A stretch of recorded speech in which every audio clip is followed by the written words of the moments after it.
اللہ تبارک و تعالی نے ہمیں مسلمان پیدا کیا ہے تو ہمارا جو عقیدہ ہمیں سب سے زیادہ مضبوط اور طاقتور بنا دیتا ہے وہ عقیدہ توحید ہے۔ ہمارا یہ عقیدہ ہے کہ ہمارے حق میں ہمارے حال پہ جو بھی فیصلہ فرمائے گا وہ ہمارا رب ہی فرمائے گا۔ ہمارا یہ نظریہ ہے کہ ہماری زندگی ساری کی ساری ہمارے رب کے دست قدرت میں ہے۔ یہ وہ عقیدہ ہے جو انسان کو بہت ساری پریشانیوں سے، آزمائشوں سے، تکلیفوں سے محفوظ کر لیتا ہے۔ انسان طاقتور ہو جاتا ہے جب وہ سمجھتا ہے کہ سارا کچھ میرے رب کے دست قدرت میں ہے۔ پھر وہ کوئی تخریب نہیں کرتا، کوئی غلط رستہ اختیار نہیں کرتا، کوئی چور دروازہ اختیار نہیں کرتا، بلکہ وہ اپنے رب کی رضا پہ راضی رہنے کا عادی ہو جاتا ہے۔ اب اللہ تبارک و تعالیٰ نے ایک قانون بنایا ہے، اور قانون ہمیں رب کریم نے اس طرح سمجھایا ہے کہ یہ ضروری نہیں ہے کہ جو تم طلب کر رہے ہو یا جو تم چاہ رہے ہو وہی ہو، اور وہ ہو تو وہ تمہارے حق میں بہتر بھی ہو۔ وہ چیز ہے جو انسان کے ذہنی سکون کے لیے، قلبی اطمینان کے لیے، دل کی ڈھارس کے لیے بہت ضروری ہے۔ کوئی ضروری ہے کہ جو ہم چاہ رہے ہوں وہ بالکل ٹھیک ہی ہو اور وہ ہمیں مل ہی جائے؟ یہ کوئی ضروری ہے؟ کبھی بھی اپنی زندگی میں اس طرح کی تڑپ نہ پیدا کریں، ورنہ آپ بے چین ہو جائیں گے۔ آپ کی زبان پر کئی شکوے آئیں گے، کئی شکایتیں آئیں گی، آپ بہت ساری جگہوں پہ نافرمانی والے جملے بول دیں گے معاذ اللہ۔ بس رب جو فیصلہ کرے اس پہ راضی رہنا سیکھیں۔ میں نے قرآن مجید کی آیت پڑھی ہے سورہ انبیاء میں سے، ذرا دیکھیے میرے رب کریم نے قانون کیا بیان کیا۔ فرما کل نفس ذائقۃ الموت، ہر جان نے موت کا ذائقہ چکھنا ہے۔ یہ پہلے یہ جملہ کہا اور اسی سے ملتا جلتا جملہ آخر میں کہا، اور درمیان میں کیا کہا؟ فرمایا کل نفس ذائقۃ الموت، ہر جان نے موت کا ذائقہ چکھنا ہے۔ وَنَبْلُوكُمْ بِالشَّرِّ وَالْخَيْرِ فِتْنَةً، فرمایا ہم تمہیں آزمائیں گے، بھلائی کے ذریعے بھی اور برائی کے ذریعے بھی ہم تمہیں آزمائیں گے۔ وَإِلَيْنَا تُرْجَعُونَ، اور تمہیں ہماری طرف ہی لوٹ کے آنا ہے۔ پہلے کہا ہر نفس نے موت کا ذائقہ چکھنا ہے، آخر میں فرمایا کہ تم ہماری طرف ہی لوٹ کے آؤ، اور بیچ میں کیا فرمایا؟ وَنَبْلُوكُمْ بِالشَّرِّ وَالْخَيْرِ فِتْنَةً، ہم تمہیں برائی کے ساتھ بھی آزمائیں گے، بھلائی کے ساتھ بھی آزمائیں گے، صحت دے کے بھی آزمائیں گے، بیماری دے کے بھی آزمائیں گے۔ نرا زوالی آزمائش نہیں ہوتا، عروج بھی آزمائش ہوتا ہے۔ نری بھوک کی آزمائش نہیں ہوتی، زیادہ پیسے بھی آزمائش ہوتے ہیں۔ انسان کے لیے صرف اس کا کمزور جسم ہی آزمائش نہیں ہوتا، اس کا طاقتور وجود بھی آزمائش ہوتا ہے۔ فرمایا ہم تمہیں آزمائیں گے، بس خیال رکھنا کہ وَإِلَيْنَا تُرْجَعُونَ، لوٹ کر تمہیں ہمارے پاس ہی آنا ہے۔ اور میرے نبی پاک صلی اللہ تعالیٰ علیہ وآلہ وسلم ارشاد فرماتے ہیں رب جب کسی قوم سے محبت کرتا ہے تو انہیں آزمائش میں مبتلا کر دیتا ہے۔ پھر فرمایا اگر وہ اس پر صبر کریں، اللہ کی قضا پہ راضی رہیں، تو پھر اللہ بھی ان سے راضی ہو جاتا ہے، اور اگر وہ ناراضگی کا اظہار کریں کہ یہ مصیبت کیوں آئی تو پھر اللہ بھی ناراض ہو جاتا ہے۔ اللہ تبارک و تعالی ضرور آزمائے گا، خیر کے ساتھ بھی اور پریشانی کے ساتھ بھی۔ انسان پریشان اس وقت ہوتا ہے کہ جب وہ محنت کرتا ہے تو وہ کہتا ہے نتیجہ میری مرضی کا آنا چاہیے، یہ اس کا سب سے بڑا نقصان ہے۔ آپ رزلٹ کبھی اپنی مرضی کا نہ مانگیں، یہ دعویٰ ہی ٹھیک نہیں۔ بہت سارے لوگوں کو جانتا ہوں جو کہتے ہیں میں بندہ بھی ٹھیک ہوں بھی دیانتدار، محنت بھی بڑی کرتا ہوں، توجہ بھی میری پوری ہے، پر پھر بھی معاملہ صحیح کیوں نہیں ہوتے؟ تو میں کہتا ہوں پہلی باتیں ساری ٹھیک تھیں، آخری والی غلط ہے۔ اس لیے کہ محنت آپ کریں ساری، پر بندے نے رہنا تو بندہ ہی ہے نا۔ ساری محنت کر کے آپ کبھی اس نقطے کو سمجھ جائیں نا کہ 950 سال نبیوں نے تبلیغ کی، ہزار سال انبیاء نے تبلیغ کی، انبیاء نے رب کے تربیت یافتہ لوگوں نے تبلیغ کی، 2 لوگوں نے کلمہ پڑھا، 4 لوگوں نے کلمہ پڑھا، لیکن میں آپ کو دیانتداری سے بتاتا ہوں کہ وہ کامیاب ہو کے گئے دنیا سے۔ انبیاء کامیاب ہوئے، کیوں؟ اس لیے کہ رب نے انہیں کہا تھا جا کے پیغام دینا ہے، یہ نہیں کہا تھا کہ بندوں کا بدلنا بھی ضروری ہے۔ ہمارے بچے پتہ کیا کرتے ہیں؟ وہ فٹافٹ نہ پریشان ہو جاتے ہیں۔ نبیوں کے ذمہ تبلیغ کرنا ہے، یہ ان کا ذمہ نہیں کہ لوگ ضروری کلمہ پڑھیں۔ ہدایت تو رب کریم کے دستے قدرت میں۔ انبیاء خلوص سے، للہیت سے جد و جہد کرتے رہے، لیکن انہوں نے یہ نہیں کہا کہ مالک اتنی محنت کی ہے بندے ٹھیک ہی نہیں ہوتے، یہ نہیں کہا انہوں نے، اس لیے کہ جو ان کی ڈیوٹی تھی انہوں نے ڈیوٹی صحیح کی۔ ہم نے اپنی ڈیوٹی کرنی ہے۔ پریشان اس وقت ہوتے ہیں جب نتیجہ اپنی مرضی کا مانگتے ہیں، نتیجہ نہ اپنی مرضی کا مانگے، رزلٹ نہ اپنی مرضی کا مانگے۔ اور جناب پیر صاحب میں فلانا وظیفہ بھی پڑھتا ہوں، فلانا وظیفہ بھی پڑھتا ہوں، فلانا وظیفہ بھی پڑھتا ہوں، دل نہیں صاف ہوتا، تو میں نے کہا یہ تو اللہ نہیں کر رہا ہے۔ آپ ڈیوٹی کریں، آپ کام کریں جو آپ کے ذمہ لگایا گیا، اس میں وہ قضا نہ کریں آپ، باقی اللہ تعالیٰ کرم نوازی فرمائے گا۔ دیکھیں ایک بادشاہ تھا، اس کی سلطنت میں نا وہ قوم بنانا چاہتا تھا۔ ہمارے بادشاہ، ہمارے حکمران قومیں نہیں بناتے، لوگوں کو اپنے حق میں قائل کرتے ہیں۔ اس لیے کبھی بھی ہمارے ملک میں قومی سوچیں عام نہیں کی جاتی، ذاتی سوچیں عام کی جاتی ہیں، ملی باتیں نہیں کی جاتی، ذاتی باتیں کی جاتی ہیں۔ وہ چاہتا تھا کہ میری قوم بن جائے۔ اس کا ایک ہیرا سلطنت میں سے گم ہو گیا، تو اس نے اعلان کیا، اس نے کہا کہ جو بندہ ہیرا تلاش کر کے لائے گا اسے انعام دوں گا۔ ساری قوم نکل کھڑی ہوئی ہیرا تلاش کرنے پر، ادھر بھی لوگ گئے، ادھر بھی لوگ گئے، خشکیوں میں، دریاؤں میں، جہاں جہاں جس کی پہنچ تھی، جنگلوں میں، وادیوں میں، گھروں میں، بستیوں میں لوگوں نے ڈھونڈا۔ ساری قوم ایک ہیرا تلاش کر رہی ہے۔ بالآخر سب لوگ جمع ہو گئے ایک میدان میں۔ ایک بندہ اوپر چڑھا، بادشاہ کے پاس، وہ اونچی جگہ پہ کھڑا تھا۔ اس نے کہا جناب یہ ہیرا مل گیا ہے۔ اب جب ایک کو ہیرا مل گیا تو باقیوں کے چہرے اتر گئے کہ یہ کامیاب ہوا، ہم ناکام ہوئے۔ بادشاہ چونکہ ان کی تربیت کے لیے یہ کام کر رہا تھا، اس نے کہا تمہارا کیا خیال ہے کہ اس ہیرے کے بغیر میرا گزارا نہیں تھا؟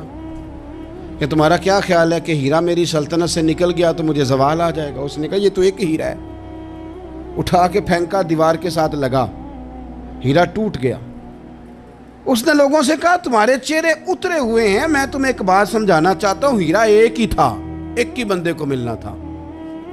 میں نے انعام کا اعلان تو یہ کیا تھا نا کہ جو ہیرا ڈھونڈ کے لائے گا اسے انعام دوں گا، لیکن اب میں تمہیں بتاتا ہوں کہ میں تم سب کو انعام دوں گا، اس لیے کہ ہیرا ایک تھا، ملنا ایک کو ہی تھا، سب کو مل سکتا نہیں، لیکن انعام اس لیے سب کو دوں گا کہ ہیرا ڈھونڈنے پر انعام نہیں دے رہا، میں کوشش کرنے پہ انعام دے رہا ہوں کہ تم نے کوشش تو کی، تم نکلے تو صحیح، جد و جہد تو کی۔ کچھ لوگ کہتے ہیں کہ ہمیں ہیرا مل بھی جائے، او خدا کے بندے ہیرا ایک ہے، ہیرا ملنا کمال نہیں، محنت کرنا کمال ہے۔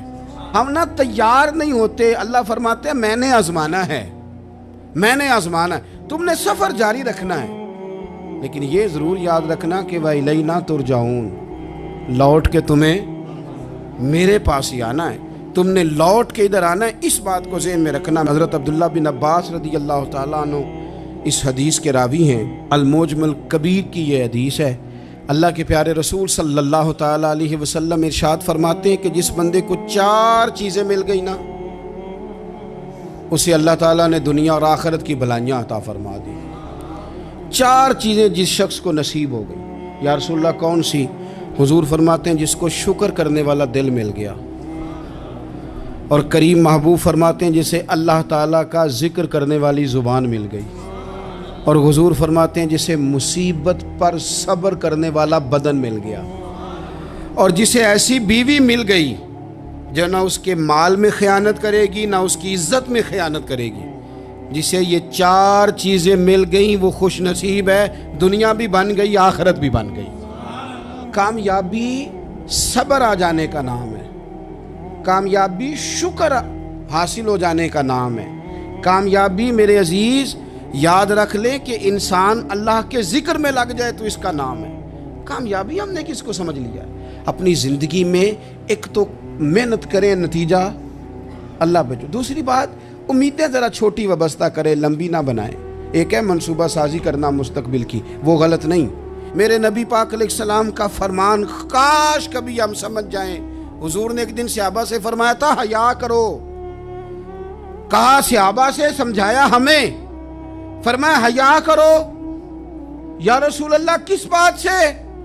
فرمایا وہ والا مال کماتے ہو جو کھا ہی نہیں سکتے،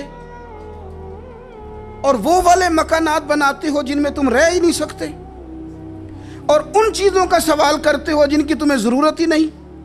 اتنے لمبے محلات، اتنا لمبا چوڑا مال، اتنا لمبا چوڑا پیسہ، اتنی لمبی امیدیں، اتنی لمبی داستانیں، انسان کمزور ہو جاتا ہے، ساری زندگی حساب کتاب میں بیت جاتی ہے۔ دیکھیں نا، حضور علیہ السلام نے فرمایا یہ جو غریب لوگ ہیں نا، یہ مالداروں سے 50,000 سال پہلے جنت میں داخل ہو جائیں گے۔ کیوں؟ اس لیے کہ جس کے بیگ زیادہ ہوتے ہیں نا، ایئرپورٹ پہ پھنس جاتا ہے، الجھ جاتا ہے۔ وہ کبھی ایک آیا، دوسرا نہیں آیا، تیسرا نہیں آیا، چوتھا نہیں آیا۔ اور جو ہینڈ کیری والے ہوتے ہیں نا، 2 جوڑے، وہ تو بس جناب سب سے پہلے وہی نکلتے ہیں، اور ان کی گاڑی بھی کسی رش میں نہیں الجھتی، گھر وقت پہ پہنچ جاتے ہیں۔ مال تھوڑا تو حساب بھی تھوڑا۔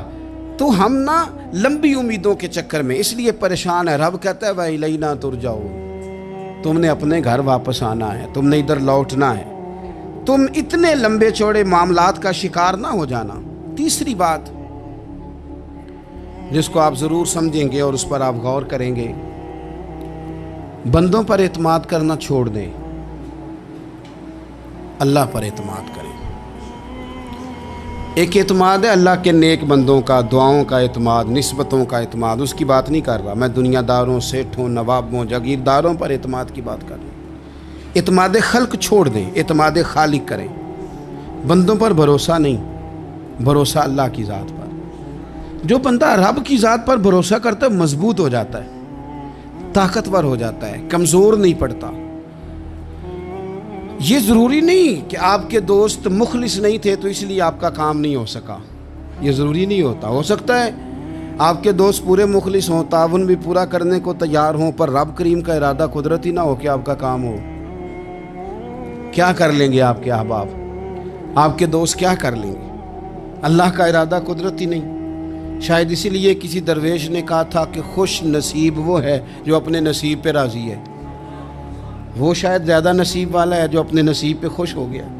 عزیز دوست، چیزوں کو سمجھ لیں اور اچھی طرح سے آپ سمجھ لیں کہ ہو سکتا ہے کہ آپ کے دوست آپ کو پورا کندھا دینا چاہ رہے تھے، وہ تیار تھے، پر اس وقت آپ کا نصیب ہی کچھ اور تھا۔ آپ ان خزانوں پر زیادہ توجہ کریں جو خزانے رب کے پاس ہیں۔ ہمیں اپنے تعلقات پر بڑا بھروسہ ہوتا ہے، ہمیں بڑا پتہ ہوتا ہے اتنے لوگوں سے میرا جرانہ ہے، فلانے سے میرے دوستی ہے۔ اور بھائی یہ سارے کام تب ہوں گے جب رب چاہے گا۔ بہترین ڈاکٹر کے پاس جا کے دوا کھا لے میرے عزیز، شفا تبھی ہوگی جب میرا اللہ چاہے گا۔ سارے ٹیسٹ کر لیے ہیں ڈاکٹر نے مریض کے، ساری رپورٹیں آ گئی ہیں، ہر چیز ٹھیک ہے، لیکن نہ وہ کھا پاتا ہے، نہ وہ سو پاتا ہے، نہ وہ چل پاتا ہے، نہ وہ ہنس پاتا ہے۔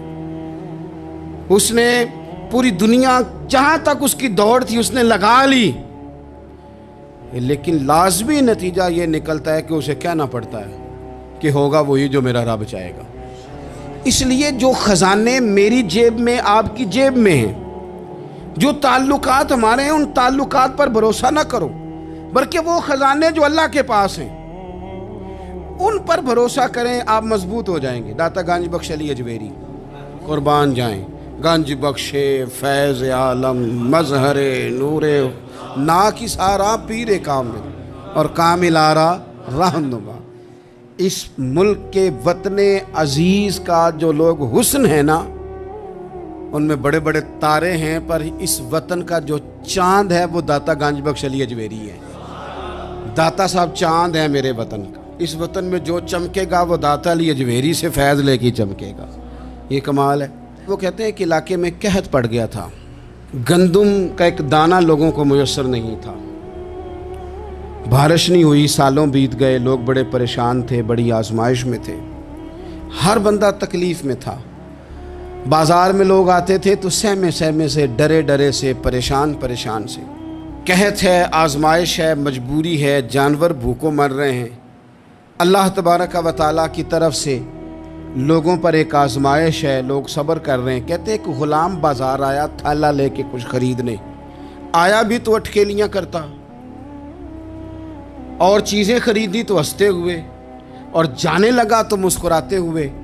پریشانیوں میں، دکھوں میں کو بندہ اگر اس طرح ہنسے تو بعضوں کا طبیعت چڑ جاتی ہے کہ یار ہم پریشان ہیں، تجھے کس بات کی خوشیاں چڑھی ہوئی ہیں. کہتے ہیں لوگوں نے بازو تھام کے غصے سے کہا تو اتنا خوش کیوں ہے جب سارا شہر پریشان ہے، سارا ملک آزمائش میں ہے، تو اتنا کیوں ہنس رہا ہے؟ کہنے لگا تم ہوگے پریشان. میں جس کا غلام ہوں نا، میرا جو آقا ہے، اس نے اپنے برتن بڑے پہلے گندم سے بھر لیے تھے. میرے آقا کے بڑولے بھرے ہوئے ہیں، لہذا میں کسی پریشانی میں نہیں ہوں، خوش ہوں. داتا علی حجویری رحمۃ اللہ علیہ کمال کر گئے، سید حجویر مخدوم امم. داتا صاحب فرماتے ہیں اگر تیرا اور میرا رب کے خزانوں پر اتنا بھی یقین ہو جائے نا جتنا اس غلام کا اپنے آقا کے خزانے پہ ہے، تو پھر ہم ہر وقت رو کے نہ دکھائیں، پھر ہر وقت ہم غربتوں کے رونے نہ روئیں، پھر ہر وقت ہم یہ مایوسیوں کی کہانیاں نہ سنائیں. لوگ اگر کہیں کہ بڑے دکھ ہیں، بڑی آزمائش ہے، بڑی پریشانی ہے، دنیا بڑی تکلیف میں، بیماریاں آ گئیں، آفتیں آ گئیں، تو بندہ مومن ہنس کے کہتا ہے تم پریشان ہوگے، ہم تو جس رب کے ماننے والے ہیں اس کے خزانے بھرے ہوئے ہیں. اور ہمارا رب عطا کرتا ہے تو پھر اپنے کرم سے اس طرح عطا کرتا ہے کہ وَيَرْزُقْهُ مِنْ حَيْثُ لَا يَحْتَسِبُ. وہ کہتے ہیں میں اتنا دوں گا اور وہاں سے دوں گا کہ تجھے خبر بھی نہیں ہوگی، میں تجھے وہاں سے دوں گا کہ نے کبھی سوچا بھی نہیں ہوگا. آپ اگر چاہتے ہیں کہ زندگی سکون میں آ جائے، سکون میں، تو لوگوں کی جیبوں پہ نظر چھوڑ دیں، رب کے خزانوں پہ نگاہ جمائیں. اتنا نوازتا ہے، اتنا نوازتا ہے، اتنا نوازتا ہے کہ انسان حیران ہو جاتا ہے کہ مجھے اتنا بھی مل سکتا ہے. ایک بات یہ میرے عزیز کہ اپنی زندگی میں نا دعووں سے بچیں، دعووں سے بچیں. لفظوں اور عمل اور اٹھنے بیٹھنے، اس میں کسی بھی قسم کے تکبر سے اپنے آپ کو بچائیں. بندہ ہی اچھا لگتا ہے. وہ اگر دعووں پہ اتر آتا ہے نا، کہانیوں پہ اتر آتا ہے، اور داستان سرائی پہ اتر آتا ہے، اور وہ لوگوں کو آئینے دکھانے شروع کر دیتا ہے، اور اسے تقوی کا ہیضہ ہو جاتا ہے، نیکی کا بخار چڑھ جاتا ہے، تو پھر بھی وہ پریشان ہو جاتا ہے. اس لیے کہ جب انسان پرہیزگاری کی اینک لگا لے تو اسے باقی سارے لوگ گناہگار نظر آتے ہیں. آپ اگر سکھ ہی رہنا چاہتے ہیں نا تو عاجزی اختیار کریں. کیوں کہ جب آپ عاجزی اختیار کریں گے تو آپ کو اللہ کی مخلوق اچھی لگنے لگ جائے گی. کیوں کہ آپ اپنے سے بھی کسی کو بہتر سمجھتے ہیں. جب تک آپ میں تکبر ہے، میں نے دیکھا ہے کہ لوگ تکبر کا شکار ہو جاتے ہیں، کسی کو جھوٹا، کسی کو بددیانت، کسی کو فراڈیا، کسی کو دھوکے باز، کسی کو ڈاکو، کسی کو چور، کسی کو غدار، کسی کو فلانا، کسی کو فلانا. اصل بات کیا ہے؟ اصل بات یہ ہے کہ اس شخص کے دماغ کے اندر تکبر کا سودا سما گیا، یہ کسی چکر میں پڑ گیا ہے، اس کو ہیضہ ہو گیا ہے پرہیزگاری کا. یہ سمجھنے لگے کہ جو میں سوچتا ہوں وہ صرف وہی ٹھیک ہے. تیرا یہ دعویٰ ہے کہ ساری مخلوق ٹھیک نہیں، اور میرا رب فرماتا ہے لَقَدْ خَلَقْنَا الْإِنسَانَ فِي أَحْسَنِ تَقْوِيمٍ. میں نے مخلوق بنائی بڑی سونی ہے. ہم نا جب یہاں آ جاتے ہیں نا، یہاں ایک شخص تھا جس کا نام تھا بلعم بن باورہ. یہ بڑا مستجاب الدعوات تھا، جو دعا مانگتا تھا اللہ قبول فرما لیتا، پرہیزگار تھا. اسم اعظم اللہ نے اسے عطا کر دیا. حضرت موسیٰ علیہ السلام کے دور میں حضرت موسیٰ علیہ السلام نے جب اپنی قوم کو لے کے جبارین کے خلاف جہاد شروع کیا، نکلے تو اس طرف آنا تھا جس طرف یہ رہتا تھا. لوگ سارے اکٹھے ہو کے اس کے پاس آئے، آ کے کہنے لگے حضرت موسیٰ علیہ السلام آ رہے ہیں اپنی قوم کو لے کے حملہ کرنے کے لیے، تو دعا کر دے، معاذ اللہ نبی کے خلاف دعا کر دے، تو بد دعا کر دے تاکہ وہ آ نہ سکے، تیری دعائیں قبول ہوتی. پہلے تو کہنے لگا کہ کتنے بدبخت ہو، مجھے نبی کے خلاف بات کرنے اور دعا کرنے کا کہہ رہے ہو، معاذ اللہ، بدبخت ہو، دوڑ جاؤ۔ لیکن اللہ سے یہ توفیق مانگے کہ وہ انسان کا شعور سلامت رکھے، شعور سلامت۔ حضرت سلطان باؤ رحمۃ اللہ علیہ نے اپنے دور میں کہا تھا کہ ایمان سلامت ہر کوئی مانگتا ہے، عشق سلامت کوئی، وہ تو انہوں نے کہا تھا نا۔ اور آج کیا حال ہے کہ مال سلامت ہر کوئی مانگتا ہے، تو ایمان سلامت کوئی، اب کہاں ایمان سے، اب تو مال سلامت مانگتے ہیں الا ماشاء اللہ۔ تو انہوں نے کہا تھا کہ ہمارے دور میں سارے ایمان کی سلامتی مانگتے ہیں اور میں عشق کی مانگتا ہوں۔ اور میں لوگوں کو کیا کہوں، میں تو یہی کہہ سکتا ہوں حضرت سلطان صاحب سے معافی لے کے کہ حضور ہنتے مال سلامت ہر کوئی منگدا ہے، تھے ایمان سلامت کوئی۔ اب تو یہ حال ہو گیا۔ او بلم بن باورا غلط فہمی ہو گئی، پہلے تو لوگوں کو اس نے ڈانٹ دیا، لیکن جب لوگ دوبارہ آئے نا تو تحفے طائف لے کے آئے، لالچ میں آ گیا، پاگل ہو گیا، بیوقوف ہو گیا۔ ہیرس ہوس یہ کہیں کا نہیں چھوڑتا انسان کو۔ لوگ نیک لوگوں سے بھی دینداری کا رشتہ نہیں بناتے، دنیا داری کا بنا لیتے، وہاں سے بھی مال ڈھونڈتے ہیں جہاں آ کے انہیں دنیا بھول جانی چاہیے تھی۔ مال آیا، دولت لے کے آئے لوگ، انہوں نے تحفے طائف دیے، وہ کہنے لگا ٹھیک ہے، پہلے ڈانٹ رہا تھا کہ نبی کے خلاف میں بد دعا کروں اور اب تیار ہو گیا، معاذ اللہ۔ گدھے پہ بیٹھ کے یا گدی پہ بیٹھ کے جا رہا ہے کہ پہاڑ پہ چڑھ کے حضرت موسیٰ علیہ السلام اور ان کی قوم کے خلاف معاذ اللہ بد دعا کرتا ہوں۔ تو رستے میں جاتے ہوئے نا گدی نے منہ پھیر کے کہا کہ باز آ جا۔ گدی کہنے لگی تو مجھے آگے بھیجتا اور فرشتے مجھے پیچھے بھیجتے، باز آ جا۔ بڑے لوگ کانوں میں اذانیں پڑھتے ہیں کہ سیانا ہو جا، سیانا ہو جا، لیکن جب کسی پر بدبختی غالب آتی ہے تو پھر وہ سمجھدار ہونے کو تیار نہیں۔ اللہ تعالیٰ اپنی خفیہ تدبیر سے ہمیں محفوظ فرمائے۔ اللہ تعالیٰ ہمارے حق میں جب بھی فیصلہ کرے تو رحمت والا کرے، کرم والا کرے، آسانی والا کرے۔ چڑھ گیا پہاڑ پہ، اور پہاڑ پہ چڑھ کے جب اس نے ہاتھ اٹھائے، وہ لوگ جو بد دعا کرانے والے تھے وہ ساتھ ہی تھے، تو اپنے منہ سے لفظ نکالتا ہے حضرت موسیٰ کے خلاف معاذ اللہ، لیکن وہ لفظ اپنی قوم کے خلاف نکلتے ہیں۔ وہ ان کے خلاف بد دعا کرنے چلا تھا، تو چونکہ ہر چیز اللہ کے دستے قدرت میں ہے نا، تو زبان سے نکالتا کچھ ہے، نکلتا کچھ اور ہے۔ پھر وہ وقت بھی آیا کہ زبان لٹک گئی، سینے پہ آ گئی، عذاب آ گیا اللہ کا، تباہ ہو گیا اپنی قوم سمیت۔ اپنی زندگی میں یاد رکھ لے اچھی طرح، ہرس، ہوس، تکبر، غرور، وہ کسی چیز کا بھی ہو، وہ انسان کو لے ڈوبتا ہے۔ اگر آپ زمین پہ کھڑے رہ کے لوگوں کو دیکھیں گے تو کچھ لوگ اگر آپ کو اپنے برابر نظر آئیں گے نا قد میں، تو کچھ انشاءاللہ بڑے بھی نظر آئیں گے۔ ہم نے لسٹیں بنا لی ہیں کہ کون کون کتنا غلط ہے، ہم نے ہر ایک کے بارے میں 2-4 باتیں یاد کر لی ہیں، فلانا اتنا خراب ہے، فلانا اتنا اور فلانا اتنا۔ اس کا نقصان یہ ہوا ہے کہ اللہ کی خوبصورت مخلوق، خوبصورت رنگوں میں ہم نے حالات خراب کر لیے ہیں۔ اگر ہم چاہتے ہیں کہ ہمارا دل سکون میں آئے، قرار میں آئے، تو زندگی عاجزی والی، انکساری والی، اللہ تبارک و تعالیٰ کی بات۔ میں اکثر کہتا ہوں کہ نبی پاک صلی اللہ تعالیٰ علیہ وآلہ وسلم نے کتنی شانیں بیان کی، حضرت عمر فاروق کتنی عظمتیں حضور نے ان کی بیان کی۔ جب ان کا وصال ہونے لگا نا، ان کو زخم لگا، تو لوگ ان کی تعریفیں کرنے لگے۔ اب ان کو بھی پتہ تھا کہ میری عظمت میں حضور نے کیا کچھ بیان کیا ہے۔ لوگ ان کی تعریف کرنے لگے، امیر المومنین آپ کو یہ کمال حاصل ہے۔ تو حضرت عمر فرمانے لگے دعا کرو بس میری نیکی اور بدیاں برابر برابر ہو جائیں، نیکیاں اور بدیاں برابر ہو جائیں، میں کسی درجے کا خواہش مند نہیں، بس یہ چاہتا ہوں کہ یہ عاجزی کا حسن دیکھیں، انکساری کا یہ درجہ دیکھیں۔ فرماتے ہیں بس یار معافی دے دے نا، وہ معاف کر دے، پھر تو بات بن گئی۔